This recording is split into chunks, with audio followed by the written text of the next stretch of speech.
Hello, Humane Marketers. Sarah Znakrocha here. Welcome to another episode of the Humane Marketing Podcast, a place to be for the generation of marketers who cares. This is the show where we talk about marketing your business in a way that feels good to you, is aligned with your values, and also resonates more with your conscious customers because it's not pushy, ethical, and also beautiful.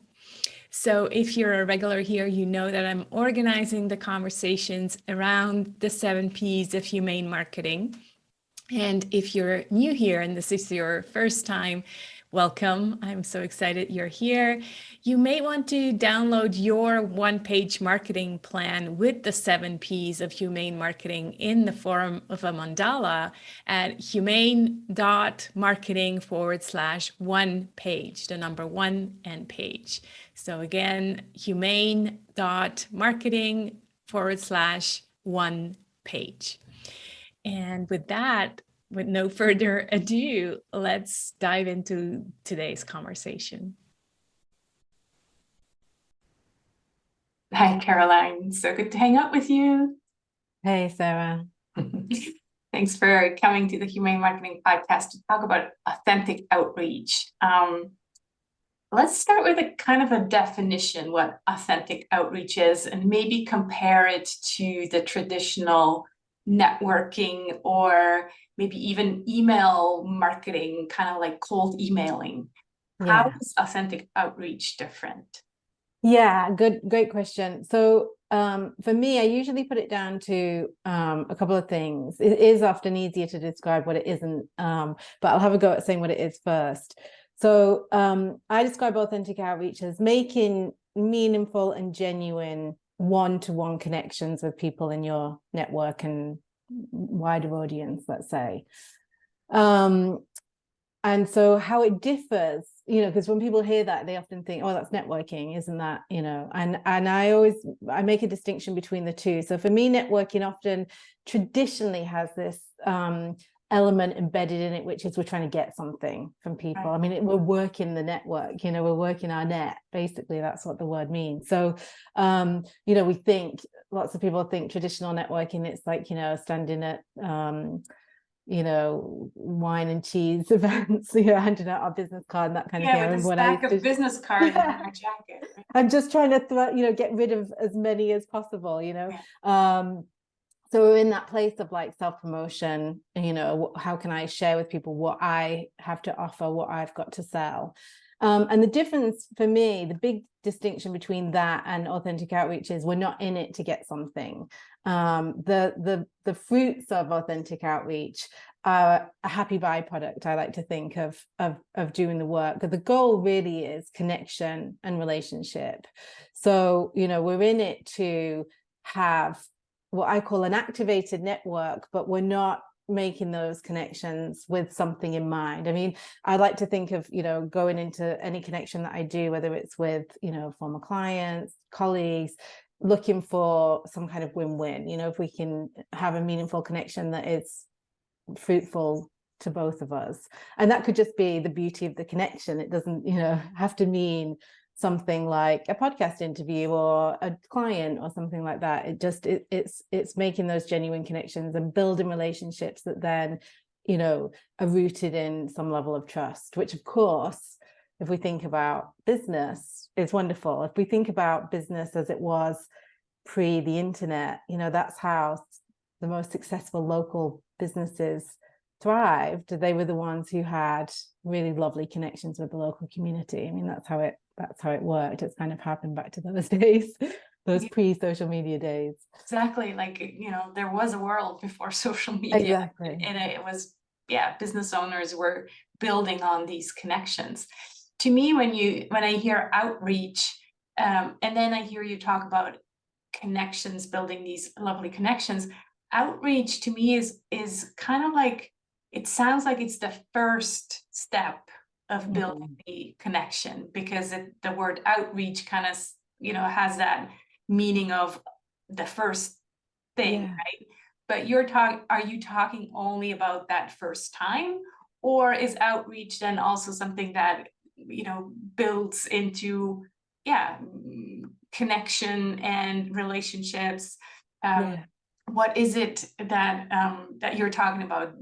I'm assuming both, but I just want to be. Yeah, both. I mean, and something I'm going to share in the workshop is like the stages of outreach. You know, there's kind of 3 levels, and the initial stage is really connecting for the sake of connection. And it's not always, you know, people hear outreach and they think it's new people, it's people I don't know, but most people are sat on a huge network of people maybe that they've worked with in the past, old colleagues, old, you know, acquaintances, people that they've forgotten that they had meaningful relations with.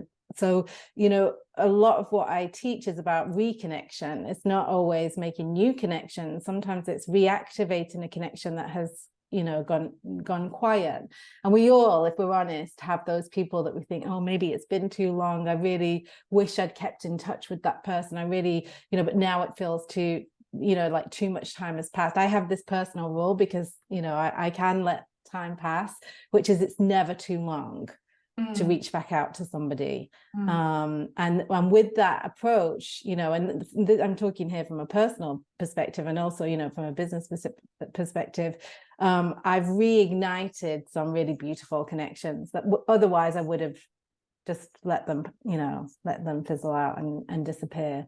I think sometimes we're embarrassed to reach back out, but yet if you do it in a transparent and meaningful way, then I would say probably almost 10 times out of 10, if not 9 times, or if not more, then the connection, you know, establishes again, because it's just human and we all have, you know, full lives. And so it's not like people are going to say, oh, you haven't been in touch for a year and now I'm not going to talk to you again. So yeah, exactly. I hear you. It's like reconnecting. And then, you mentioned these 3 stages. Another thing you mentioned is the intention that is so different from the networking, right? So it's obviously, I think there's also, you know, it's always, at least in our realm here, it's business related. So yes, is some kind of intention that this is a business relationship, but it's not that client cold calling relationship where we're just going for the money.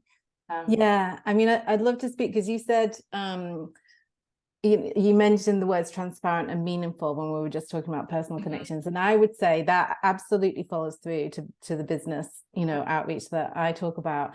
And that's one of the areas that people really struggle with, because it's like, how can I be transparent and how can it be meaningful, or how can I make these connections without people thinking she's after something, you know, or like there's some hidden motive. And I think that's a huge fear that a lot of people have about outreach, and it's something that, you know, I go into quite a lot when I, you know, teach this stuff, because that's I think that's what most people know. It makes sense to have an activated network and that they should be getting from behind their screens and actually talking to people. But I think that fear of how is it going to come across? How do I even do what do I even say? How and who. I think often as well, I talk to a lot of people and they're like, I have a tiny network. I mean, that's probably the first thing that people say to me when I bring this topic up with one-to-one clients. You know, it's like, I don't have that many people. And it always makes me smile, because I said the same thing to my coach like 12 years ago when I first started working on this stuff. And I love really digging in also into the who is it? Who is it and how, you know, do you tailor your messages accordingly, you know, to the people that you're reaching out to? But I think they're the 2 big stumbling blocks with people. It's like, I don't know, first of all, I don't even know who to reach out to in a business setting, and secondly, even if I do know who, I don't know what to say. I don't know how to say it that comes across as transparent and meaningful. Well, maybe can you kind of give us an example, a story from a client that or yourself, right, where you're like, oh, I figure out the who and I figured out that what, and kind of give us a really practical example of how that looked like. I mean, let's have a think. So well, I'll give you one from mine, because this is a classic. And I think Ellie Trio has been in the network, you're well aware. So years and years ago, I was doing some outreach, and part of my outreach was reaching out to people I didn't know, people that I admired on the internet. Part of it was about expanding my network and meeting new people also, which for me as a raging introvert and a highly sensitive person is not easy. Right. And I can talk about that as well. And I saw Ellie and I had both been featured on the same website. We'd both been interviewed for My Morning Routine. I think it's mymorningroutine.com. And mine had been published like the week prior, I think. And then hers came up, and I was, on the newsletter, and I thought, oh my goodness, I love this woman. She's British. She's a painter. She loves cats. We had a similar health condition. I'm going to just reach out to her and tell her that I loved her interview, that, I thought it was lovely. And, I just wanted to let her know that I was inspired by her interview and her work. And Ellie and I have been business like besties for now. I mean, it's got to be close to a decade since I made that outreach. We've been mastermind partners. We've for years, we meet on the regular. We send each other clients. It's just been a relationship that has not stopped giving. And it came from one little message that I sent out, years and years ago. So that's one. I've got others, but that's I actually thought of one because Rachel Cumberland Dudd, who's in the Humane Marketing Circle and Who Knows You, and who actually was in one of your programs, learned this outreach, right? Connected with me, did exactly what you just said with Ellie. And my brother, well, she joined one of my programs. She's in the circle, and now she's a certified humane marketing coach, right? Yeah. Because I just love her and love what she does, and that's what can happen. Yeah. If you come in from this, I just want to tell you how great you are.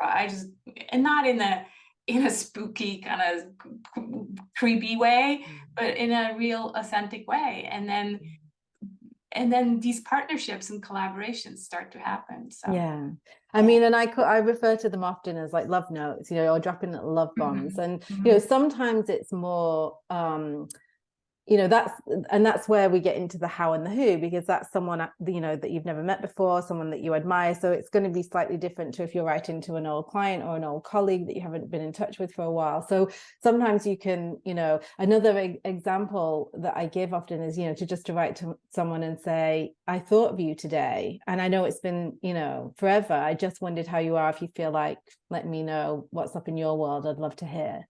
Right. That's it. It's super simple. It's genuine, and people are touched that they're in your thoughts. People don't think if you receive a note like that, I don't think you think, what's this person's game? Like what's going on here?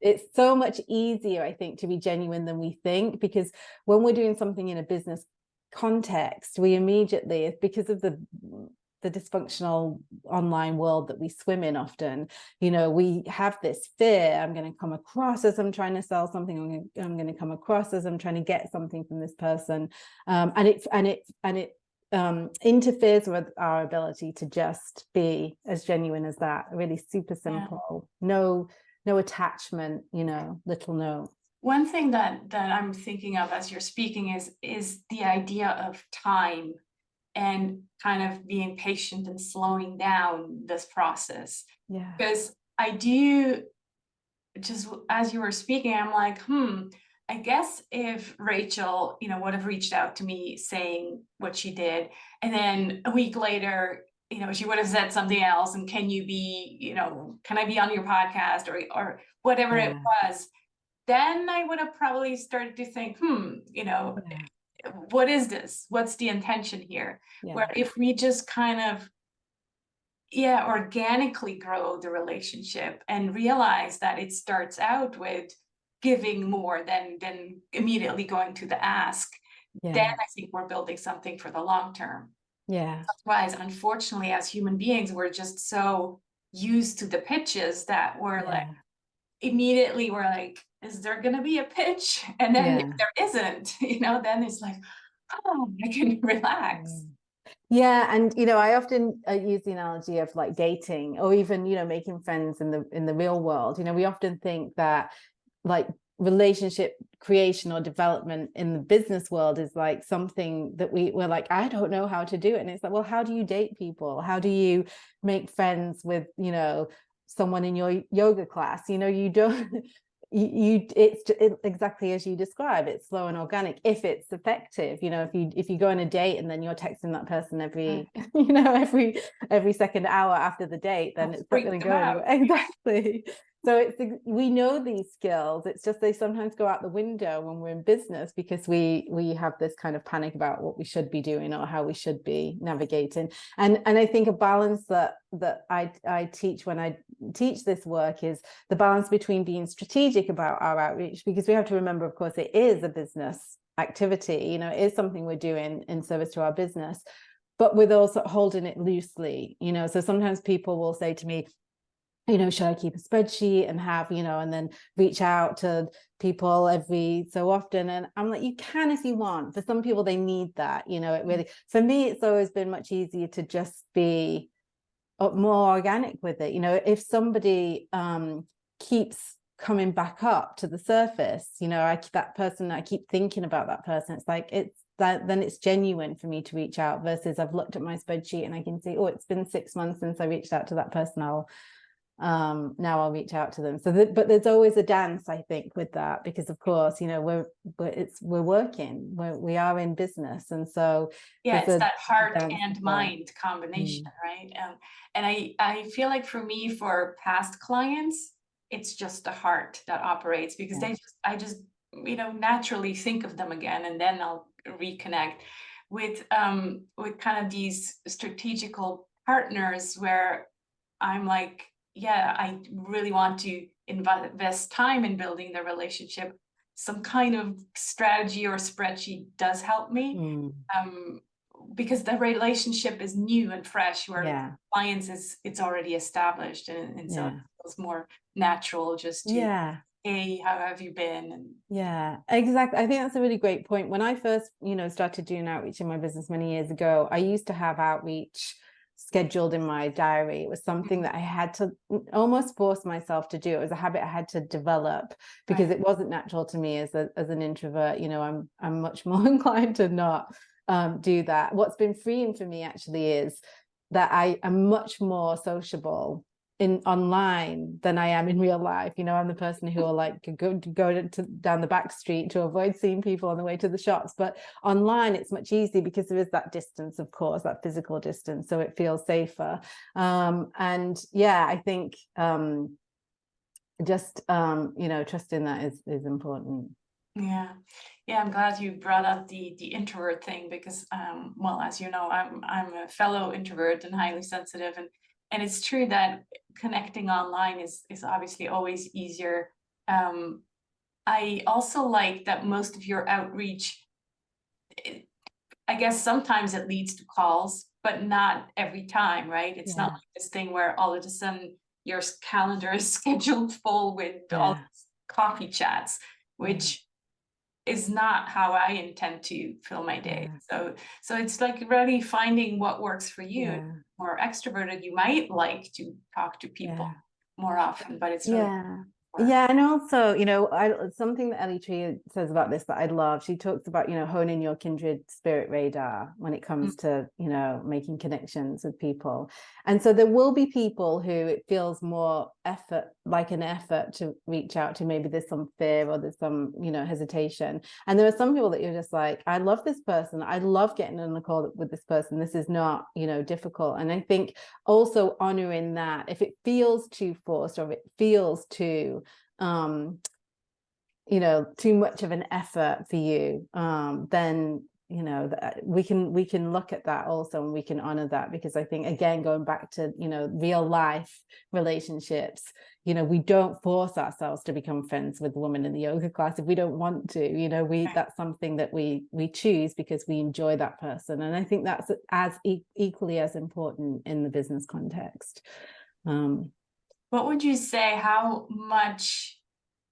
important is confidence in this whole thing? That's a good question. I don't So I have a view on confidence, which is that we're all born confident. I always talk about like, babies aren't comparing themselves as they're trying to learn to walk and things like that. So we're all born with, I think, a well of confidence. What gets covered up, our confidence gets covered up with the thoughts and the doubts and the, and the inner, the chat, the inner critic and all of that stuff. So for me, it's like, my approach to this sort of stuff is to just go for it and see what happens. Like if I'm feeling, something feels like a scary outreach to make, of course, we're all going to face resistance. If there's someone in our industry, for example, and we think I really should make connection with that person, but I'm worried, they won't respond, or we may resist. And I think for me, more than, I've got to be confident in order to do this. I think it's just being aware of, where am I resisting, doing this or making this outreach, and just being gentle with yourself about it. I mean, my thing is, the more I've done outreach, the less weight I give to it. It's more, and that's the other thing as well, is I think, one of the things that I teach is to do a bit of a push on outreach in the beginning, so that you get over those fears of every message I send has got to be perfect. Everything has got to be really thought out. So in the beginning, I do like to get people to do a kind of, an intensive of outreach, just to get over those perfectionist tendencies where it's like, I have to sit and think about every single word in this message before I send it. So I like to set people a little challenge on that. And I think that really helps get people over the doubts, or the fear. Yeah, no, I think you're right. I do feel like there is this tendency for people to think, who am I to reach out to this person? And so I do feel like confidence has to do it. Or, and that's the other approach, just coming from this perspective, I talk always about, doing everything like we're human. And so just looking at the human, not at the business, because if you reach out like a business owner, automatically it will feel staged. If you reach out as a human and consider the other human also as a human, not, some famous person whose, business is, according to you, doing 10 times better than yours, just put them on the same level as you, because you're both humans. Then I feel like the outreach is going to be much more natural and authentic. So and also, though, if you're taking away the ask, which we do in authentic outreach, then we're not asking this person for something. So in that scenario, if there's someone who I, look up to, that's a mentor, a teacher, I'm not going to write to them and say, hey, do you want to have a virtual coffee with me? Because they're probably way too busy, and what's in it for them to do that? But I might write to them and say, knowing full well I may never hear back from them. They may not even manage their own inbox. I mean, I've done that many times with people who I don't even think they check their own emails. They're that, big. And I'll just tell them, thank you for the impact that you've had in my life. I really appreciate your work, and I wanted to let you know. Who doesn't want to receive that? Who doesn't like that? So then I think that takes away that who am I too, because of course, anybody can give a compliment. That's, even the people who seem like they're, out there making multiple six figures and have huge audiences, people always, welcome that kind of feedback. So good. You mentioned that you like to set people a little challenge, and I know you have a 7-day outreach challenge on your website, so just want to mention that, and that's available at carolynleon.com, outreach-challenge-resources. And of course, we also want to mention the workshop that we're doing together on November 8th. So you can find out more about that at humane.marketing/workshop. These are donation-based, or we have a suggested price of $27, but there's also a pay what you can option. So we just would love for everyone to join us. And as you can tell, there's a lot more that can be covered, and we're really going to go into more of the how. Right here, what we looked at is the why and how it's different. But what you're going to share with us, talked about these 3 stages. Do they have names, these stages, Caroline? Well, the name is in the you know, in what they are, but no, not one word names. Okay. No. Yeah. So we're just really excited to go deeper into this topic of outreach. Any last tips you'd like to, like, where could people start? Like, what's one challenge you can give them after listening to this episode? I would say reach out to someone you admire on the internet and just, like a thank you. Yeah, and send them a thank you note, or a genuine note of appreciation. I think that it feels lovely to do it. The thing I love about that is it's lovely on both sides. So it really is. I just got one yesterday from a client. So this was a client, but it's still nice to, years later, I barely remember her. She's like, oh, I just want to thank you for the impact you had. I'm like, that's so nice. Just, it makes your day, right? So yeah, go and make someone's day. Wonderful. Yeah, I'll mention your website again, Caroline. Is it Leon? It's Spanish, right? Leon, yeah. Leon.com. And the workshop is at humane.marketing/workshop. Please join us on November 8th. We'd love to have you there. Thanks so much for being here, Caroline. Thanks for having me. Thanks so much for watching and being part of a generation of marketers who cares for yourself, for your clients, and for the planet. We really are change makers before we are marketers. So go ahead, be the change you want to see in the world. And I hope to see you again next week. Take care.